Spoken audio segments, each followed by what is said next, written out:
Hello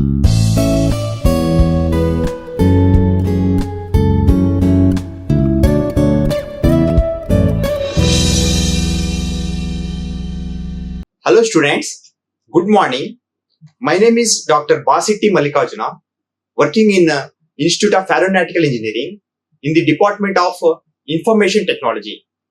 I am started the course series in this course of operating systems. In these lectures, today I am discuss about the long-term, short-term and medium-term schedulings. These are process schedulings. In my previous lectures, we discussed about that what is process, what is the process state chart diagram, what is difference between process and thread. Those we discussed that. In this lecture, I am going to discuss about long-term, short-term and medium-term schedulings briefly. Process scheduling. Actually, that scheduling, process scheduling is the objective of in the multi-programming is to have some process running at all times. This process scheduling in the multi-programming is used to maximize the CPU utilization. The objective of this multi-programming is mainly time sharing. Means that here is to switch the process CPU among the process so frequently that users can interact with each program while it is running. To meet this objective, the process scheduler selects an available process, possibly from a set of several available processes from program execution on CPU. For a single process system, there will never be more than one running process. If there are more processes, the rest will have to wait until the CPU is free and can be rescheduled. This comes under the process scheduling. Means more than one process comes, then scheduling takes place. As a single process is different, but more than one process, scheduling is necessary. Let me check of my next slide. What is scheduling? Yes, in the process scheduling, there is the main important term and keyword is a job queue. Here, as a process enters the system, they are put into a job queue, which consists of all processes in the system. There is first one is a ready queue. The processes that are residing in main memory and are ready and waiting to execute are kept on a list called a ready queue. In the job queue is different, then a ready queue is different. Once the all processes are there in the queue, that is a job queue. Which process is going to be executed next? That decides the ready queue. Let me see this here figure. There is a queue in the figure as a general queue. But in this general queue, we treat it as a job 1 and job 2 and job 3, job 4, so on. N number of jobs are there in the job queue. The process which is fast residing in the main memory. So this is the CPU residing in the main memory. Then this process comes under the ready queue. So process scheduling, these two keywords are very, very necessary in the process scheduling criteria. That is a job queue and a ready queue. Ready queue. Let me check the process scheduling. That process scheduling, there is a job queue. That jobs are there in the job queue. Job 1, job 2, job 3, all our jobs are there in the job queue. These jobs partially executed and swapped out the process. There is two process. One is swap in and swap out. That comes under partially executed in the process. Swap in means this process swap in, that process goes to the ready queue.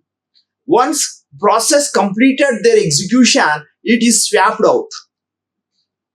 This process completed, then it's going to be swapped out. The process completed for the execution completed, then it goes to the end. The process end state means that is completed. There is no for no more execution of that process. If that process not completed for the execution, then again it go to the input output waiting queues. That process need input output, again it go to the process execution of the required for input output devices, again it go to the input output devices. Here there are three queues we see in here. There is a job queue is first queue, and then ready queue is the second one. Partially executing process or takes place swapped on and swapped in. That process is go to input output waiting queues. So this is the scheduling queues. There are job queue, partially executed, swapped out and swapped in process, and ready queue and input output waiting queues. We have seen these all are there in the process scheduling chart diagram. Let these process are coming to be execution in the process state chart diagram. I explained the process having various states. They're executing the process. One is a ready state, running state, waiting state, executing state. Once the process completed their execution, it is going to terminated state. That is one process. But multiple process, it's going to be queues. That queues are, let me, a job queue, and one is partially executed, swapped out and swapped in process, and ready queue, and input output waiting queues. These comes under scheduling queues. Then based on the execution of the process in the scheduling queues, the stages a process goes through are a new process first goes in the ready queue, where it waits for execution or to be dispatched. The CPU gets allocated to one of the process for execution. The process issues an input-output request, after which an operating system places it in the input-output queue. The process then creates a new subprocess and waits for its termination if removed forcefully. The process creates an interrupt. Once process creates an interrupt, once this interrupt completes, the process go back in the ready queue. How the process are executing, this gives the scheduling queues. It may be a job queue, it may be partially input-output queue, then it may be waiting queue, or it may be executing queue. Those all queues coming in the process for execution based on the input-output request, which is allocated to for CPU of the operating system process in the input-output queue. The process then creates a new subprocess and wait for its termination. This is once process completed for the execution, it removed forcefully means that the process creates an interrupt. Once interrupt complete, the process go back to the ready queue. Let me check that scheduling criteria. The aim of this scheduling algorithm is to maximize and minimize the following criteria in the scheduling criteria. It may be maximized, it may be minimized. So what are the parameters to maximize? What are the parameters are minimized? These are most important. The maximizing parameters are CPU utilization and throughput. These should be maximized. Then it performs the effective scheduling. Effective scheduling comes when CPU utilization is maximum and then throughput is maximum. When effective scheduling performs, when which parameters has to minimize, that is one is turnaround time should be decreased, waiting time of the processor should be decreased, and response time of the processor are going to be decreased. Then it perform the effective scheduling. CPU utilization means that the process utilized all the process concurrently. This goes to the utilization of the CPU. Throughput means the number of processes are executing at unit of time. That is that decides the throughput. Turnaround time, the total number of processes required the executing, that decides the turnaround time. Turnaround time. Waiting time means that the process how much time should wait to allocate to the CPU, that decides the waiting time. Next, response time, the process which responds to due to submit to CPU, that gives to the response time. So turnaround time, the TA, waiting time, WT, response time, RT, those should be minimized. Then maximize parameters are CPU utilization, throughput, that should be maximized. Then it perform the effective scheduling. So this architecture we represented as scheduling criteria. Means this scheduling, these all algorithm, it following scheduling algorithms. In my next video, I explained different scheduling algorithms. Those are different and very interesting, those algorithms. We will go from next series of lectures. Let me check the schedulers. In the types of process schedulers, there are three types of process schedulers. So those are long-term schedules, short-term schedules, medium-term schedules. These three types of the process schedulers. Process scheduling is an essential part of the multi-programming environment. Scheduler manage the process. There are schedules to manage the way, either it is a long-term scheduler should manage, either short-term scheduler should manage, either medium-term schedules, or it should be managed. Let me check about one by one of the process schedulers. That scheduling happens in the CPU, main memory, and secondary memory. That one is that process management. Either main memory means P1 of the process, then allocating to the secondary memory of the program, then secondary memory to shift the process again to the main memory. This is called process switching from secondary memory to main memory. Then scheduling should be takes place. Like how the process management should be happen as shown in this figure. So the process can be shifted from secondary memory to main memory. Let me take process P1. Is there in a secondary memory? That is a program. That secondary memory, the process can be shifted to the main memory. The program become the process. So this is the program under execution. The program under execution called process. Okay, let me check the long-term scheduler. This is the important scheduler. Long-term scheduler is also called as the job scheduler. It selects the process from the queue and loads them into memory for the execution. When the process changes the state from new state to ready state, then there is use of long-term scheduler. Long-term scheduler, the process can be switched from secondary memory to the main memory. Then this goes to as a long-term scheduler. The long-term scheduler takes long time for their execution.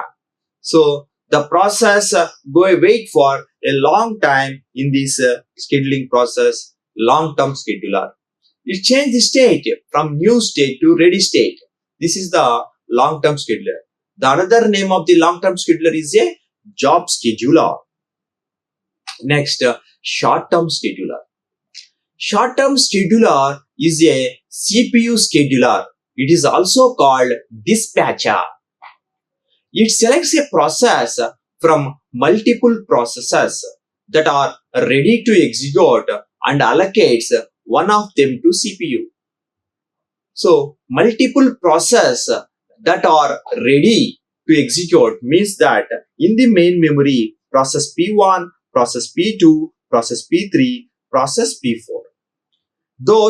Those main memories, these processes are main memory came from the secondary memory. So these are shifted from the long-term scheduler as per the P1, P2, P3, P4 from secondary memory to main memory comes to the long-term scheduler. From again in the main memory to it can goes to the shift from short-term schedulers.